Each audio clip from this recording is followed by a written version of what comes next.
نبی پاک صلی اللہ علیہ وسلم نے ارشاد فرمایا سونا مسلمان وہ ہے کہ جس کام سے اس کا مطلب نہیں اس کام کو چھوڑ دے۔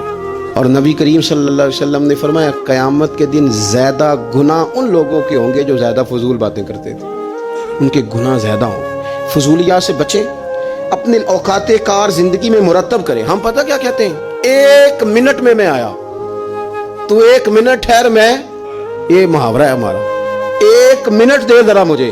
تو میں اکثر دوستوں سے کہتا ہوں کہ جو 1 منٹ ہے نا، اسے کیوں ضائع کرتے ہو؟ کیوں کہتے ہو 1 منٹ ٹھہر؟ کیوں ٹھہرے بھائی؟ آپ کو پتہ ہے منٹ میں کیا ہوتا ہے؟ 1 منٹ میں 6 دفعہ سورۃ اخلاص پڑھی جا سکتی ہے اور 2 قرآن پاک پڑھنے کا ثواب ہے۔ 1 منٹ کے اندر 26 مرتبہ کہا جا سکتا ہے سبحان اللہ و بحمدہ سبحان اللہ العظیم۔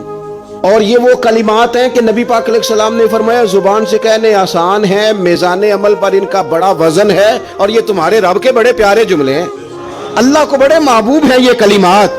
آپ دیکھیں سبحان اللہ، الحمدللہ، اللہ اکبر، یہ کتنی دفعہ پڑھا جا سکتا ہے؟ 1 منٹ کے اندر کئی دفعہ پیار سے ماں باپ کی زیارت کی جا سکتی ہے، اور جتنی بار زیارت کرو پورے حج کا ثواب ملتا ہے۔ 1 منٹ کے اندر فون اٹھا کے کسی مریض کی عیادت کی جا سکتی ہے۔ اور میرے نبی پاک صلی اللہ علیہ وسلم نے فرمایا جب تم مریض کی عیادت کرتا ہے تو خدا کی رحمت کا دریا بہہ رہا تھا، تو نے اس میں غوطہ لگا لیا ہے۔ 1 منٹ کے اندر تو کمال ہو جاتا ہے، لیکن شرط یہ ہے کہ اس منٹ کو ضائع نہیں کرنا، اس منٹ میں کچھ کر جائیں۔